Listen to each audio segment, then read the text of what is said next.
Syracuse Service Sports Hour. We're live here at the Bills game. You get bet?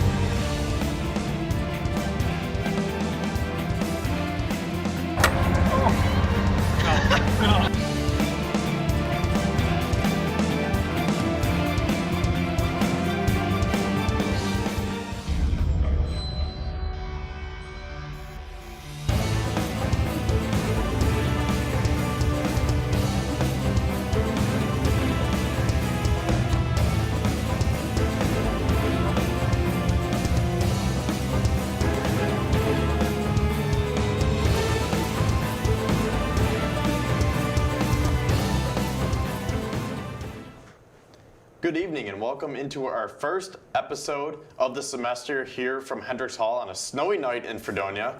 I am your host Kevin Syracuse alongside Josh Schmidt. And Josh, what perfect coincidence that a snowy night and our first segment of the semester is hockey. Oh yeah, it's good to have hockey back. I'm glad everything's back to normal. Well, not back to normal, but we started the NHL season about mid-January, and it's been nothing short of interesting, to say the least. There's been a lot of COVID problems as of late. As of tonight, 30 players are on the COVID protocol list. That doesn't mean they have COVID, but it does mean that they were in contact with someone with COVID or that they tested positive. But because of the new CBA, they can't announce who has it unless the player themselves announce it. But that number has gone down drastically. It was 44 yesterday, or 2 days ago, excuse me. 6 Buffalo Sabres have it currently. Originally there was about 10 of them on there, but 4 came off, so that's a good sign. But the good news is the numbers are going back down, so that's really good to see. Yeah, now most of these cases, the 44 cases that you were talking about, stemmed from 2 weeks ago when the New Jersey Devils came to Buffalo. And I don't know who exactly had it first, but I know there was something. I mean, maybe you can fill us in more of how all this went down, but I know that the Devils played in Buffalo on Saturday and Sunday, and there was something where one of the Devils tested positive in between those games, and they didn't come out and tell the league, or they didn't tell the Sabres. Something happened in there, but bottom line, the Devils had a ton of cases and the Sabres had a ton of cases, and that caused both teams to be on hiatus for almost 2 weeks here. Yeah, tonight was the first game back for the Sabres, and you were exactly right. I mean, it was just kind of miscommunication by the league and the teams. No one really did anything wrong, but the league probably could have been a little more clear on what they wanted. But it's kind of water under the bridge now. Thankfully, no one has been, hurt because of it. So, but like I said, though, it's a new season, new league format. There's 4 completely different divisions because they had to realign because of the inability to travel to and from Canada currently still. So there's the Mass Mutual East, the Scotiabank North, Discover Central, and Honda West. The league's trying to maximize their advertisements. And the season's been very much like an MLB season where you see teams do back-to-backs or home and homes, because everyone's traveling very short distances and they're trying to complete so many games in such a short period of time that it's very much like an MLB season where with the Arizona Coyotes, for example, we'll get to them in a little bit, but they played 7 straight games against the St. Louis Blues because of postponements and schedule changes. So 7 games in a row was kind of like a playoff series for them. So that was fun to see. But yeah, it's just been a pretty strange season so far. Now I want to go back to the Sabres here for a minute before we jump into the rest of the league. So going back to this whole COVID situation with the Devils, now, Ralph Kruger did test positive. He was symptomatic. He was not feeling well. He said he had a lot of aches and pains and fatigue. Do we know which other players on the Sabres tested positive? We're not sure. We're not certain, but we do know that Tobias Reeder was one of them. He did come out and say that he tested positive. He said it was a rough couple days, but he got through it just like Kruger. But other than that, we know for sure Rasmus Dahlin didn't have it. He was just in protocol because of someone who did have it. But other than that, no one else has come forward and say yes or no for certain. So, but thankfully, so far, everyone that's been coming out of it has been okay, besides, not playing for 2 weeks. But yeah, I mean, that's the good news, is that these guys are in the best shapes of their lives. And you would hope that if they were to get it, I mean, hopefully no one gets it and it can just be done. But if they do get it, you hope that, it's just minor stuff because they're young, they're strong, they're in shape, and they can move on. But at the same time, COVID has different effects on everyone, and they can be long-term effects too. I tested positive over Christmas break, and I was still experiencing like fatigue a couple of weeks after, because they say the virus lives in you for 90 days. Right. And, even if they didn't have that many symptoms, some of these guys still might have fatigue or aches and pains that normally you wouldn't have, and you might not even think about it because like, oh, I'm cleared, I'm back, I'm immune for 90 days, I'm not contagious. But they get back on the ice and they can't breathe and they can't skate as fast as they used to.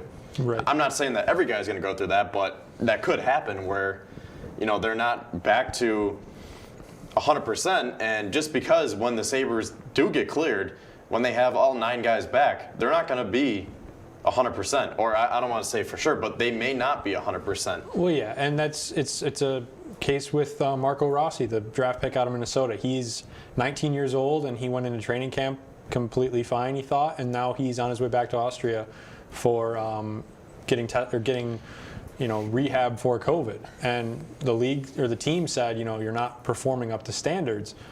What are you doing? And he said, I have no idea. So it must be something, because he did have COVID during the right before the World Junior Tournament, and he ended up having some underlying effects from that. So hopefully he can have a speedy recovery from it, because he was a rising star in Minnesota's ranks, and now it looks like his career might be in jeopardy. And one other note about COVID before we get into the rest. Governor Cuomo did say that large New York State venues can open up to 10% capacity, so the Sabres can start having, about 1,800 fans? 1,970, and I know that number because I hope to be one of them. Yeah, so when does that start? They haven't announced yet. I'm sure they're trying to figure everything out in accordance with the state, but they're going to announce it soon. I'm sure they're going to do it the same way they did the Bills stuff. So hopefully, I think we all are desperate to get back into live sporting events, just live events in general. Every time I go to Buffalo now, I just look at the stadium or the arena, I'm just like, oh, I miss it so much. I know, me too.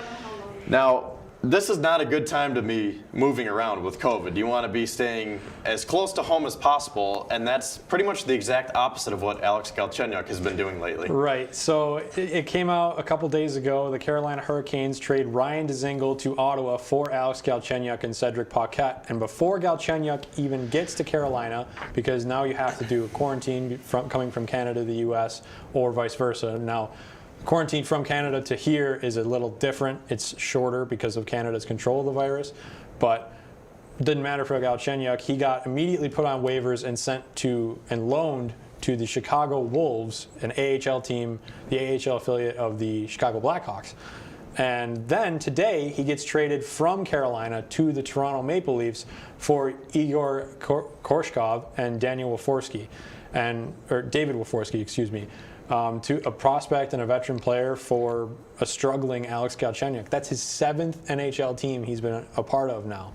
He's went from Montreal to Arizona to Pittsburgh to Minnesota to Ottawa to Carolina, and now finally in Toronto. Let's see if he can hit any more teams on his bingo card before his career's up. But he's a decent player, so I think he's going to fit in well in Toronto. They didn't have a great night tonight. They blew a 5-1 lead and lost to Ottawa in a shootout, or in a overtime, excuse me.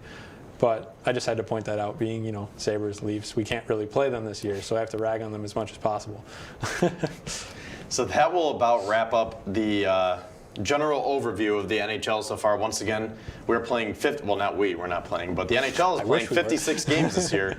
So teams are anywhere from 10 to 20 based on their COVID situation. So, over these next few weeks and months, you're really, as long as COVID can die down, you're really going to start seeing a lot of games in a lot of days here. Yeah, I know the Sabres play again. They might play tomorrow, actually. I'm sure they play Wednesday, but they might also play tomorrow. But they're going to have to cram in the games they missed, and they obviously changed the schedules around. But it's weird to look at the standings right now, because you look at teams like Vegas and they're in first place, but there's teams that have played 10 more games and they're in second place. It's so weird to look at, because with the game differentials with postponements and schedule changes, it's hard to get a good picture of what the playoffs are going to look like right now. So it's tough to see, but it's kind of you're starting to see who's going to be the leaders in each division.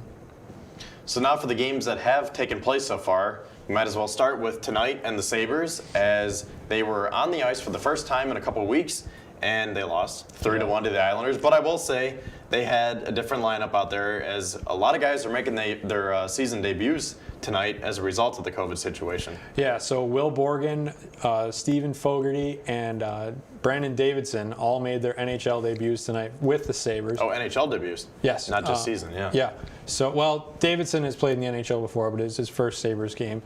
So basically, you're looking at a very depleted Sabres lineup who hasn't played in 2 weeks. Because they couldn't practice either. All the facilities were shut down. It was on a complete, the league or the team was on a complete shutdown. So it was, I mean, you're not going to expect them to be full force. They did play a decent game. They played a good first and second periods, but they fell apart in the third. I think that Jack Eichel looked really strong. He was going fast and trying a lot of new things. Will Borgen looked really strong in his first game. I really hope they keep him in the lineup because he's a very promising prospect that we have. But other than that, it's just kind of one of those you got to get back into it sort of games. Yeah, so we'll see what the Sabres can do, and we'll see how COVID affects them, and see if they can start stringing some games together. As, like we said, they're going to have a lot to, they're going to have a big mountain to climb, as they're going to have a lot of games and a lot of days here. So hopefully they can get back to being healthy and get back to playing good hockey, because they weren't playing terrible like last year. They were playing decent. Right, yeah, they had some good numbers going into that little COVID break they had there, and I think they're going to be able to continue them here moving forward. Now the next game we have on the list here is St. Louis and Arizona. Yeah, so as I mentioned before, these guys played 7 games in a row. Arizona won 3, St. Louis won 3, and tonight was the series final. And Arizona won it, 1-0, and that win tonight puts them in third now, 4 points behind St. Louis. And Vegas is 1 point ahead of St. Louis, and they have this division on lockdown. I mean, Vegas is absolutely a powerhouse this year. And one other thing is Colorado has looked like they're slipping a little bit, but they have a few less games played because they do have a COVID situation currently. Not as bad as the Sabres, but they are improving. And you know, it's good to see these teams recovering like this, but it's, like I said, it's weird to see the standings and have a team like that in third or fourth when usually they'd be in first if it was a normal season. Next game on our list comes from our friends from a distance up north, Montreal and Toronto. The Canadiens took this game 2-1. Yeah, so this is a big game for the North Division because these two teams are the main focus in the North right now, with them both being in the top. I mean, Montreal came seemingly out of nowhere with what looked like a decent-looking, maybe third or fourth place team, and now they're knocking on the door in second place. And I think the loss for the Maple Leafs tonight really puts some pressure on them. I mean, obviously we're only about 20 games into the season, but in this kind of season, you can't slow down at all. It's all gas, no brakes, all season long. And Edmonton is knocking on the door too in third place. But these two are Montreal and the Maple Leafs are clearly the front runners right now. So it's kind of shaping out the North to be Toronto, Montreal, Edmonton, and then everyone else, because everyone else in the division kind of stinks. So, and it's such a weird division because those are the only teams that have to go east to west because Canada is fully open in that sense. So every other team, you know, like the Sabres don't have to go to the West Coast this year. So it's not like they're fighting that jet lag. Well, two teams that are in the Sabres division is Washington and Pittsburgh, and they are right in the middle of the standings right now. Right. But again, I mean, everything's too soon to tell here. Right. So this is a big one for Washington, and they lose it to Pittsburgh 6-3. They're the fourth and fifth teams in the division, battling for that last playoff spot. And it's weird because Washington sent down their young stud goaltender, and they did it yesterday before the game, and I have no idea why they did it. They sent him down to the AHL, and they had Craig Anderson starting yesterday. And Craig Anderson was a good goalie at a time, but he's now aging and not as good anymore. He's definitely a backup, but it's definitely going to be one of those divisions where it's just a shootout to the end. I mean, the Sabres are technically in last right now, but if they win 3 games in a row, they're right up into fourth or fifth. So it's one of those divisions where it's going to go right down to the wire. And the last division here is, again, there are only 4 divisions this year in the NHL. We have the Lightning and the Panthers, which Tampa Bay took this one 6-1. Yeah, and it's actually surprising because the Panthers came back tonight, and at last I knew were winning 4-1. So the Panthers are very legit this year, unlike any other year. I mean, Aaron Ekblad, their star defenseman, always says, oh, they're going to be so good this year. They're the dark horse. Well, this year I think they actually are. They have many good players on cheap contracts like Carter Verhaeghe and Anthony Duclair. These guys are only making $1 million, which, I mean, only $1 million, but these guys are scoring points at will, seemingly, and it's really paying off for the Panthers here. But Lightning, the Tampa Bay Lightning are still showing they're the top dog, one of the top dogs in the league, and they have a firm grip on that Central Division. Yeah, Florida and Carolina is right there again, too. We talk about them every year. They're like that little knacky team that just doesn't go away. Oh, yeah, for sure. One other thing, real quick. Did I see Jeff Skinner was on the first line tonight? Yes, he was, and Jeff Skinner is back on the first line, so thank you for finally doing that, Ralph Kruger.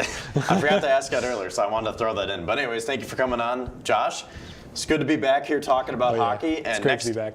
Aaron will be on to talk about the Super Bowl and how the rest of the playoffs shaped up. We've been down there. You gotta do the same. All you do is sign. So don't get nervous. Sign your name. For selective service. It takes no time. Just sign on the line at the post office. For selective service. Hey guys, if you're about to turn 18, you've got to register with Selective Service. It's simple. Just go down to the post office, fill out a card, and turn it in. That's all there is to it. There's no draft now. You're just adding your name to Selective Service's list in case there's a national emergency. So if you're 18 now, Selective Service, you gotta get down to the post office. Register with Selective Service. It's quick, it's easy, and it's the law. Takes no time. Just sign on the line at the post office. Selective Service. What a great time for a drink. What a great time for a drink. What a great time for a drink. If it's time for a drink this many times a day, you're not a social drinker. You're a problem drinker. And you could be well on your way to really messing up your life. Think about it. Talk to somebody about it. Do something about it before it's too late. A message in the interest of your better health from the American Medical Association. This is not a commercial. If you think measles, mumps, whooping cough, or polio are nothing to worry about, you'd better think again, because they could make your child go blind or deaf. They can cripple or kill. To protect children, you have to get them immunized. Get them their shots. It costs nothing or very little, so get it done now by your doctor or local health center. Your child's future is in your hands. Don't let her down. A message in the interest of better health from the American Medical Association.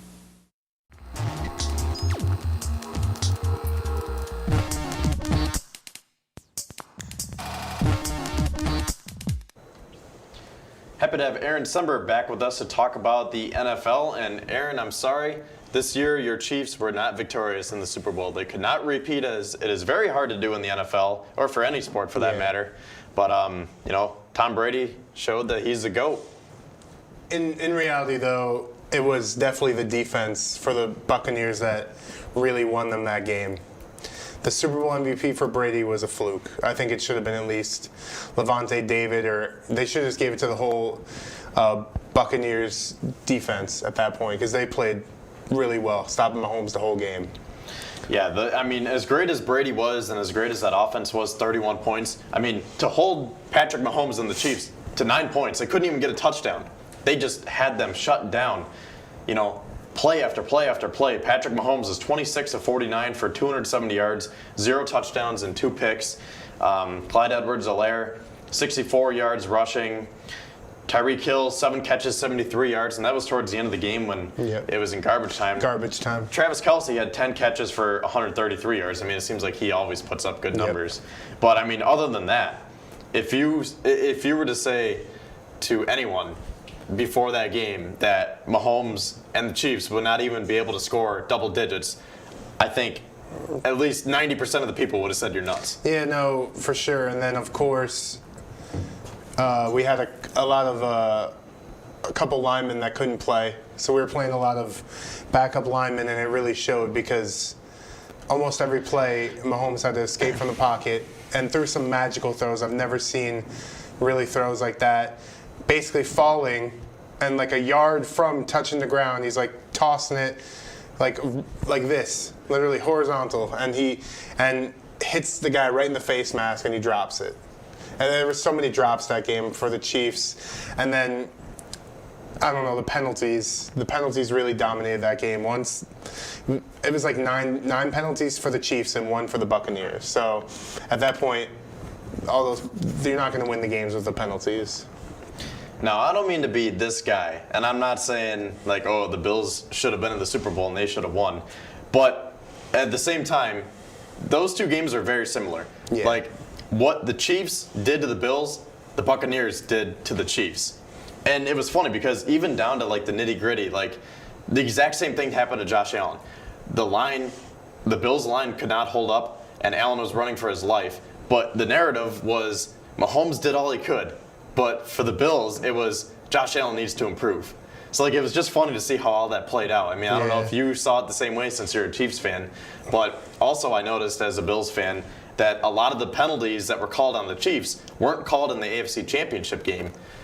And I'm not saying that the refs were, the reason to blame or anything, or, the Chiefs, none of that stuff. Yeah. But there were more penalties called in the Super Bowl than the AFC Championship game, and I think the Chiefs were kind of used to getting some of those calls or not getting them because then they were very nitpicky in the Super Bowl. Yeah, and for some sure. of just a little. I won't do it to you, especially with COVID, but like just a simple grab, they were calling a hold. No, for sure. I think the Chiefs really did get the benefit of the doubt during the playoffs, and we seemed to run out of luck on the most important game of the year. That's how I feel. So I completely understand what you're talking about. So I guess what I'm trying to say is like as a Bills fan, it did feel good to see the Chiefs lose for a couple of those reasons. The whole Mahomes Allen narrative with the refs, and the Chiefs were a little dirty against the Bills. The Bills played dirty back. Mm-hmm. I'm not going to say one team was more dirty than the other, but all those factors alone, it felt good to see the Chiefs lose. But at the same time, it's Brady. Tom Brady won a 7th ring, and I wish the teams could have tied. Like I didn't want a Super Bowl winner this year, but. I don't know. I guess I was rooting for the Chiefs, even though I didn't really want them to win, just because I hate Brady that much. But at the same time, 7 rings. He's 43. Mm-hmm. You got to respect it. I mean, it's just crazy how guys like him and LeBron can literally pick any team, any city they want to go to, and just put the team on their back, and boom, you have a championship. I mean, to say that you're going to go to Tampa Bay, everyone's like, why Tampa Bay? And then all of a sudden they win a Super Bowl. It's crazy. No, for sure. And it's just like, it's just Brady. I don't want to talk about the Super Bowl anymore. Let's move on. Well, hang on. One last thing I want to say. Yeah. People are always comparing like Brady to Belichick and saying like, well, you need Belichick. It wasn't Brady, it was Belichick. But no, it was Brady, it wasn't Belichick. Well, I think this year we got to see that it was, yes, Bill Belichick is a great coach, but Tom Brady is just that good because last year the Patriots were 12-4, the Bucks were 7-9. This year the Bucks were 11-5, the Patriots were 7-9. What's the difference? Tom Brady. Yeah. So he said he's coming back for another year. It seems like he's just going to keep doing this for years. And he's going to be 50 years old, and him and Gronk are still going to be connected. I don't know about Gronk, but I could see Brady playing at least 3-4 more years. Yeah. So now going back to the rest of the playoffs, as a Bills fan, I mean, that was great. That was the farthest the Bills have ever made it in my lifetime, and that was just amazing to see. The game against the Colts, it was great. And then the Ravens was even better. And then the Chiefs, it showed what we need. And it showed that we're not there yet because the difference between the Bills, the Chiefs, and the Buccaneers was a pass rusher, a tight end, and a running game. The Bills need a pass rusher, they need a tight end, and a running back. And they need to get the running game going. The Chiefs, you guys have Travis Kelce, and I don't really know exactly who your top pass rusher was, but you guys are, it didn't seem like it was one guy. It's either Frank Clark or Chris Jones. Yeah, that's what I figured. But like it seemed like they were all getting after Josh Allen. And then you go to the Super Bowl, the Bucks have Gronk, Cameron Brate, O.J. Howard when he's healthy, Leonard Fournette and Ronald Jones for the running game, and the defense, like we said, was lights out. Yep. So if the Bills want to get to the promised land, that's their main focus this year. You got to find a pass rusher, you got to get a tight end, and you got to do something with the running game.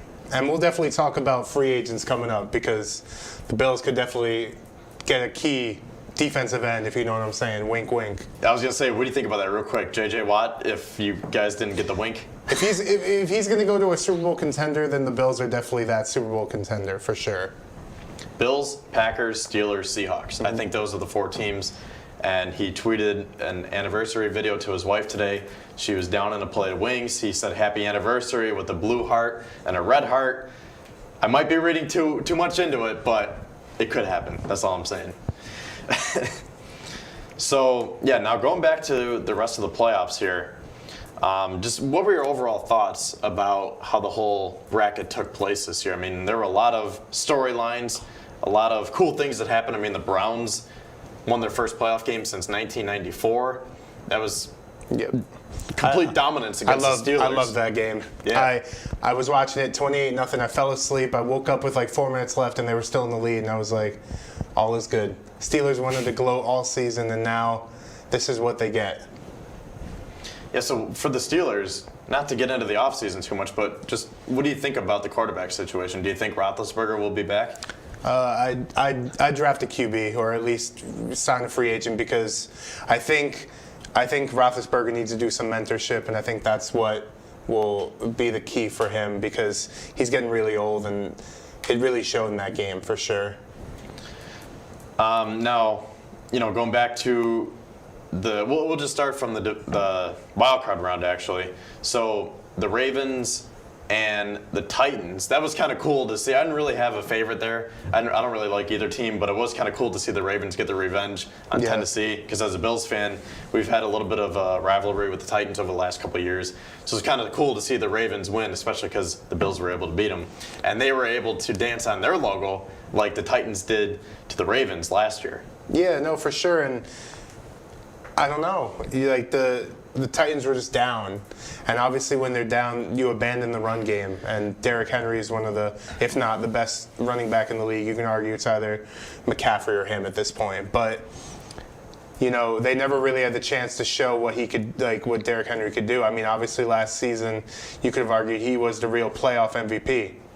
If it wasn't for the Chiefs team, you could have said, well, the Titans could have been in the Super Bowl last year because of Derrick Henry's performances. So, and I'm congrats to the Ravens because they really held Derrick Henry to nothing, and he barely played in that game.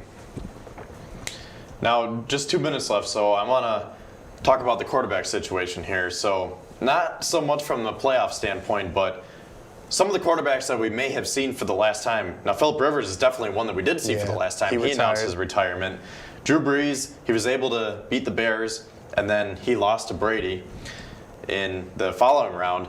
He still hasn't said whether he's retiring or not. It seems like he is. He took that massive pay cut. I don't know. I mean, maybe he will come back for one more year, but it was just looking like he really can't throw the football anymore. I don't know. Yeah, I was watching the Herd video of Colin Cowherd, and he was just saying Brady looked great, Brees looked old. And that's the problem. Brees looked old. And I think he should just hang it up. I think you're right, Kevin. And the other quarterback situation I want to talk about is the Rams and the Lions for that matter. But just looking at the playoff bracket here, with the Rams, Jared Goff, he was able to lead them to victory over the Seahawks after that whole injury situation with his hand. Obviously, they lost to the Packers in the next round, but that was a huge trade a couple of weeks ago as Jared Goff is now in Detroit. Matthew Stafford is in L.A., and I'm happy for Stafford. I think that's a win. I think that's a win-win for both teams. I think Rams will have it for the next 2, 3, 4 years, now, and then Goff will have, for Detroit, it will be the future. But I think right now the Rams will be a very good playoff contending team for the next couple years with Stafford. I agree, and with that ends our segment. So, Aaron, thanks for coming on to talk NFL once again. Thanks for coming on last semester, too. It was another good year of talking NFL, but we'll be back in a couple weeks to talk about free agency and the draft, as that's always a fun time of year. So thanks again, and Meyer Michalski will be on in 2 minutes to talk about the NBA. We've been down there. You gotta do the same. Post office. All you do is sign. So don't get nervous. Sign your name. For selective service. It takes no time. Just sign on the line at the post office. For selective service. Hey guys, if you're about to turn 18, you've got to register with Selective Service. It's simple. Just go down to the post office, fill out a card, and turn it in. That's all there is to it. There's no draft now. You're just adding your name to Selective Service's list in case there's a national emergency. So if you're 18 now, Selective Service, you gotta get down to the post office. Register with Selective Service. It's quick, it's easy, and it's the law. Takes no time. Just sign on the line at the post office. Selective Service.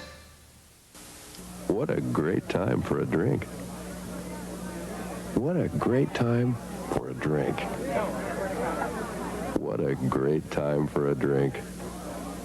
If it's time for a drink this many times a day, you're not a social drinker. You're a problem drinker. And you could be well on your way to really messing up your life. Think about it. Talk to somebody about it. Do something about it before it's too late. A message in the interest of your better health from the American Medical Association. This is not a commercial. If you think measles, mumps, whooping cough, or polio are nothing to worry about, you'd better think again, because they could make your child go blind or deaf. They can cripple or kill. To protect children, you have to get them immunized. Get them their shots. It costs nothing or very little, so get it done now by your doctor or local health center. Your child's future is in your hands. Don't let her down. A message in the interest of better health from the American Medical Association.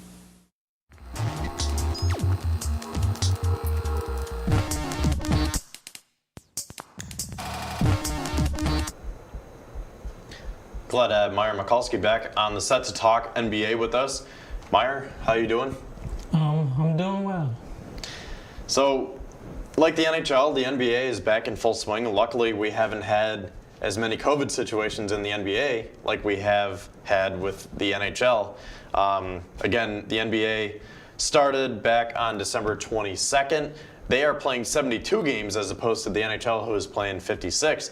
So, hopefully they can just ride this out and not have COVID affect them. But so far, I mean, it's been a pretty entertaining season. Yeah, I would say so. And I feel like with everything going on in the world, I feel like the NBA is doing the best that they can.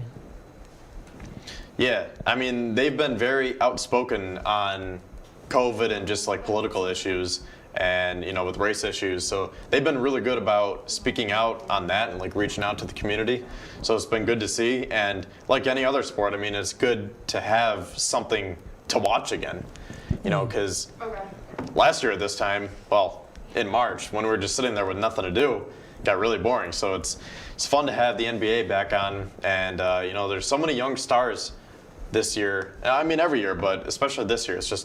I'm just glad that we have basketball again, and then with March Madness coming up too, it's a good time.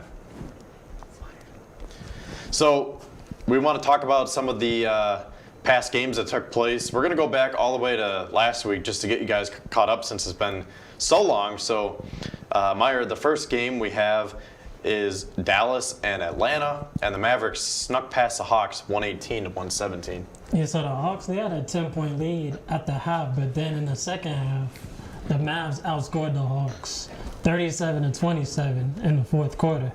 And towards the end of the game, there was a crucial missed call where Trae Young was trying to set a screen to free up John Collins for an alley-oop. But then the ref didn't call anything, so Kevin Huerter had to make his second read and give the ball to Gallinari. And Gallinari ended up missing the game winner. So is Gallinari, he's back to playing, right? Yeah. Because I feel like he's just always hurt. I know he was hurt earlier in the year. He's been injury prone his whole career. Yeah. I mean, you're a Knicks fan. Did you love him back in the day when he was in New York? I used to love when it was Gallinari and Wilson Chandler, David Lee. I was more of a Wilson Chandler guy, but he showed potential right before he got traded for Carmelo.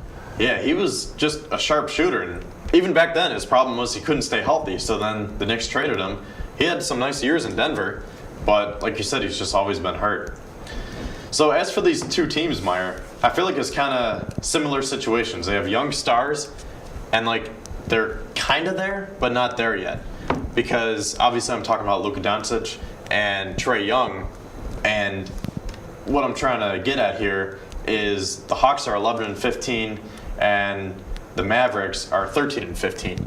So, like I said, yeah, they have superstars, but they're not at that point where they're carrying their team yet. Yeah, and I think also it's growing pains, which every young team has to go through in order for them to ultimately reach their potential in the future. Now, Luka Doncic, he's been playing pretty well, right? He was struggling a little bit to start off. Because I was going to say, I remember seeing clips of him on Twitter. They were saying that he was really struggling to start the season. He was staying in the arenas after the games to put up more shots because that's how much he was struggling. But he was struggling from 3 and the free throw line. Yeah, but I think he's starting to get back in shape. So that's good to see because, you know, it's just good, whether you're a Mavericks fan or not, it's just good to see for basketball. And his teammates also need to help him out a little bit more too, especially Porzingis. He hasn't been as good for the Mavericks as you would want him to be. And he needs to post up a little bit more, especially for being his size. So the next game we have is Miami and Houston, and the Heat took this one 104-94. This was on last Thursday. So the tempo was on the Rockets side in the beginning of the game, but then the second half, the Heat, they started to be more aggressive with their shot selection instead of just dying by the 3 all the time. And Max Strus, he played the game of his life. He had 21 points in this game. And Bam, he wasn't as aggressive as he should have been, but he started a good all-around game. Kendrick Nunn, he played a well-rounded game as well. And Butler, he took over in the second half. So what are your thoughts on these two teams? As Miami was in the final, they were in the finals last year, and they've kind of struggled too this year. And Houston, they are obviously in a very different position that they were in last year, as James Harden has now been traded to Brooklyn, Russell Westbrook is now in Washington, and they have a new dynamic duo, big three, with John Wall, DeMarcus Cousins, and who's the other one that I can't think of? Victor Oladipo. So, another two teams that I mean, they were there last year, and now, again, they're struggling to get their footing this year too. Yeah, I think part of it is because for the Miami Heat is because of the COVID protocols. They have a lot of players in and out of the lineup even now, but at least now they have Jimmy Butler back, because for like the better part of January, he was out. And as for the Rockets, I feel like they were just a put-together team, really. Yeah, they just kind of grab guys from here and there and put them together. And now they got to figure it out. Yeah. So two teams that have figured it out, so far at least, Utah and Milwaukee. The Jazz defeated the Bucks on Friday night 129-115, and Utah has been on a tear. Yeah, they had the best record in the league so far, and I think this game said more about the Jazz than it did about the Bucks. In this game, both teams were missing their point guards. In every quarter except the second quarter, the Jazz outscored the Bucks 34-21. And I feel like this year on the Jazz, everybody is eating this year instead of just a steady diet of Donovan Mitchell doing high screen and rolls at the top of the key or at the wing. But now everybody's getting involved, and it's making a difference for this team. Isn't it crazy to think how Rudy Gobert last year, when he touched the mic and everyone was like, oh my gosh, he did it. He gave everyone COVID. And now, like, it's just so widespread. It's just like, oh yeah, he has COVID, she has COVID, we all have COVID, you know? But like last year, Rudy Gobert, like everyone was just out for Rudy Gobert because he was like the main culprit. He was like one of the first cases in the NBA. And he gave it to Donovan Mitchell, but obviously they're back to feeling 100% and then some. As like I said, they're just on a tear. I mean, they're 18-1 in their last 19 or something like that. Yeah, they haven't lost since January 8th. Yeah, it's been crazy. So another game we want to talk about from Friday was the Lakers and the Grizzlies game, and the Lakers took this one 115-105. So at one point, the Grizzlies were up 22-2 to start off the game, and it was looking like the Lakers were playing into the hands of the Grizzly defense, because the Grizzlies, their goal is to force turnovers, and they're second in the league in forcing turnovers. And Jonas Valanciunas started off hot, but then in the second half, Anthony Davis and LeBron started to take over, and Kyle Kuzma stepped up with 20 and 10 as well. Yeah, the Lakers are good again this year. I mean, whenever you have a team led by LeBron James, you're going to be great. And if you're not, then you have failed expectations. And the Grizzlies are another team, another young team led by John Morant. They're trying to find their footing, 11-11 right now. Got about 5 minutes left, so I just want to keep running through these games here. So Phoenix and Philadelphia, these are another two teams that have found their footing. And the 76ers are atop the East, and Phoenix has been doing really well out west this year with the addition of Chris Paul. I really like that move. And they got Jay Crowder, DeAndre Ayton, Devin Booker. I really like what they have going out in the desert. Yeah, as good as the Suns have been, I feel like they should get DeAndre Ayton more involved. I feel like now they could get away with not getting him as involved, but in the playoffs, you got to feed your big man inside, especially for somebody as talented as he is. Yeah, so the Suns are 17-9 this year. And I can't remember what the stat was, but this is like their best start to the season in years. Yeah, since 2009, 2010. That's right, yeah. When they had Nash. And Stoudemire, yeah. So moving on here, Detroit and New Orleans. The Pistons took this one 123-112. And, the Pistons haven't been great this year. Actually, they've been pretty bad, but they seem to be able to beat the good teams. Yeah, like you said, they've been giant slayers this season. They kind of remind me of the 2016-17 Miami Heat, where they had all the players that no one really wanted, but they started to build a culture, and look at where they are now. So who are their main contributors this year for the people that don't know? I mean, Detroit, they don't get a lot of media coverage, especially with an 8-19 record. So their best player this year has been Jeremy Grant, who played for the Nuggets last season. And then also DeLon Wright has been contributed of late. Sadiq Bey, Josh Jackson, Steve Mikhailuk, Mason Plumlee. Blake Griffin, he's no longer going to play for the Pistons because they're trying to work out whether he's going to get traded or bought out. Yeah, that didn't really work out too well. I mean, he went from LA to Detroit, and as soon as that happened, I was just like, I feel like, I don't know what he's thinking, but I feel like he doesn't want to go from LA to Detroit. Kind of like Jared Goff in the NFL. Yeah, but, basically. I mean, didn't I see a stat that he hasn't had a dunk since 2019? Yeah, he hasn't dunked since the end of 2019. That's crazy. I mean, and that's all he was known for back exactly. then. Like Blake Griffin was the dunker in the NBA. Lob City out in LA, and then he goes to Detroit, and it's just nothing. Yeah, his future looks very murky right now. So one other game I want to talk about here, Washington and Boston. This is from yesterday. And the Wizards took this one 104-91. The Wizards are another team that they just haven't been playing well this year, but they seem to be able to pull it together against the good teams like Detroit.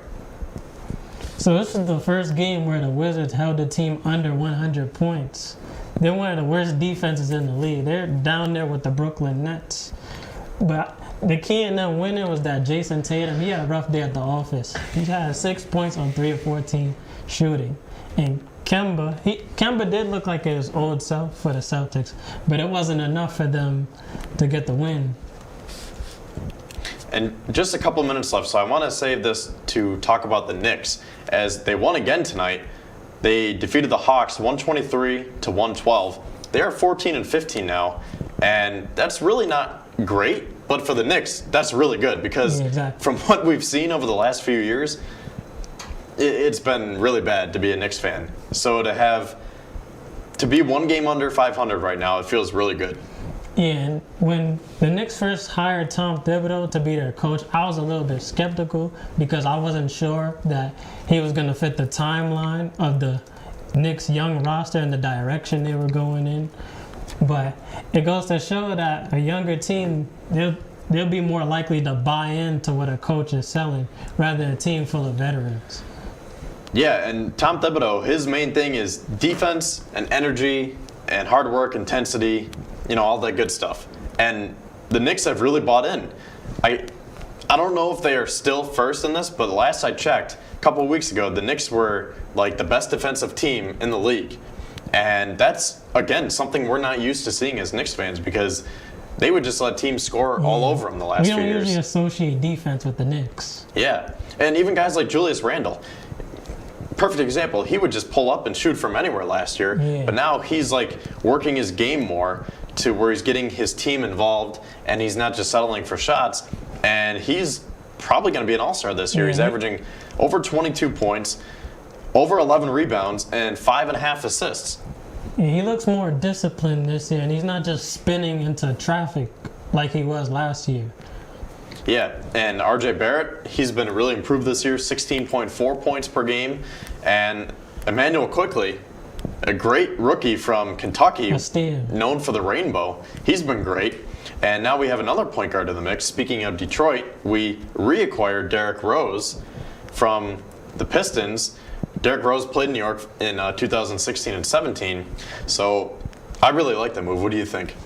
Yeah, I think he would be a great mentor for Emmanuel Quickly. But I just hope that Knicks don't try to hold Quickly back with all the progress. I was going to say, that's the only thing I don't like about it. Now we have, I keep saying we're not the Knicks, but the Knicks have Elfrid Payton, Derrick Rose, Emmanuel Quickly, and Frank Ntilikina. So 4 point guards. One of these guys, they're going to have to share time with RJ Barrett at shooting guard. So hopefully they can make it all work and the Knicks can continue to keep winning. So Meyer, thank you for coming on. We'll talk more basketball next week. And last but not least, we have Mac to talk about the MLB offseason. We've been down there. You gotta do the same. Post office, all you do is sign. So don't get nervous. Sign your name. For selective service, it takes no time. Just sign on the line at the post office. For selective service. Hey guys, if you're about to turn 18, you gotta register with Selective Service. It's simple. Just go down to the post office, fill out a card, and turn it in. That's all there is to it. There's no draft now. You're just adding your name to Selective Service's list in case there's a national emergency. So if you're 18 now, Selective Service, you gotta get down to the post office. Register with Selective Service. It's quick, it's easy, and it's the law. Takes no time. Just sign on the line at the post office. Selective Service. What a great time for a drink. What a great time for a drink. What a great time for a drink. If it's time for a drink this many times a day, you're not a social drinker. You're a problem drinker. And you could be well on your way to really messing up your life. Think about it. Talk to somebody about it. Do something about it before it's too late. A message in the interest of your better health from the American Medical Association. This is not a commercial. If you think measles, mumps, whooping cough, or polio are nothing to worry about, you'd better think again. Because they could make your child go blind or deaf. They can cripple or kill. To protect children, you have to get them immunized. Get them their shots. It costs nothing or very little, so get it done now by your doctor or local health center. Your child's future is in your hands. Don't let her down.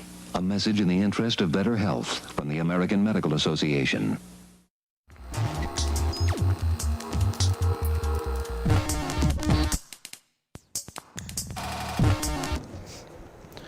Cormac Clune joins me now to talk about the MLB. And Mac, it's good to have you back on. Were you on last semester at all? I don't think I made it on last semester, so it's been a while. I was going to say, I feel like it's been a while since we talked baseball because I was going to say, I think Dee and I did the baseball segment just about every time. Yeah, so, thank you, Dee, for taking over, but now I'm back in the driver's seat. Yeah, I was going to say, I didn't even realize that you were on tonight until I got here. I was like, hey, Mac's on. It's been like a year. So I got to ask you, what do you think about your Mets? So the Mets had a really interesting offseason. The biggest thing was that they got a new owner, who's Steve Cohen. So it made them the richest team in baseball, and they're finally able to participate in the big market like the Yankees, like a big team city in New York should be able to. It was an offseason where you heard their name mentioned a lot going after all these different free agent targets, right? So from Francisco Lindor, he ended up getting to George Springer, to Trevor Bauer, but in the end, they only ended up with one of those three. But I think that their offseason as a total was a pretty good success. Yeah, I mean, I think that Francisco Lindor, that was a great pickup for the Mets. It was great, and the main thing was that they didn't have to give that much to get him. They had to give their two current shortstop prospects, which was Ahmed Rosario and what's the name of the other guy? Andres Jimenez, who was their other shortstop prospect. And while those guys were good, I didn't think that they were necessarily, the answer to the long-term shortstop problem. So Francisco Lindor, you're getting a top 5 young shortstop in the league. And hopefully what they can do now is they can re-sign him to a long-term contract, because right now he only has 1 year left on his contract. So that's their main problem that they need to face, is the Mets need to re-sign Francisco Lindor. Yeah, so just taking a look at their depth chart here, they have Pete Alonso at first. Mm-hmm. Who hopefully will bounce back after a down year in the bubble, or in the shortened lockdown season. But, a lot of players had worse seasons than normal, so I have hope that Pete can bounce back. Yeah, so they have Alonso at first. Jeff McNeil will be at second, right? Because Cano got suspended again. Cano is out for the entirety of this year, and the biggest thing is that the Mets got off of his salary. So they have that money to spend elsewhere now, and put Jeff McNeil, who's a much better player, at second base. Because he was playing third, right? Yeah, well, he was kind of a utility guy. They would sometimes put him in left field. They would sometimes put him in right field. Then they would sometimes put him at second base. So he kind of didn't really have a surefire spot in the lineup, and now he does. He will be their second baseman. So he'll be at second, and then Lindor is obviously the shortstop. J.D. Davis will probably be at third. Third was another question mark. I was okay with them keeping J.D. Davis. I think J.D. Davis is, a solid batter, and he plays his role well. Yes. Okay. So he'll probably be at third. And then in left field, so MLB.com, they have Dominic Smith in left, Brandon Nimmo in center, and then Conforto in right. Do you agree with that? That's probably going to be their most used lineup. You said Dominic Smith in left? Yeah. Yeah, I'd like to see Conforto in left. I think that's his ideal position. But, you got to find a place to put Dom after he batted so well last season. Now, the other key part of the trade that we forgot to mention, Carlos Carrasco, too. Carrasco was, I think, what made that trade really worth it, because otherwise you're just getting Lindor for 1 year. But with Carrasco, the Mets really needed an upgrade for their rotation. So getting Carrasco in that spot is really, really good.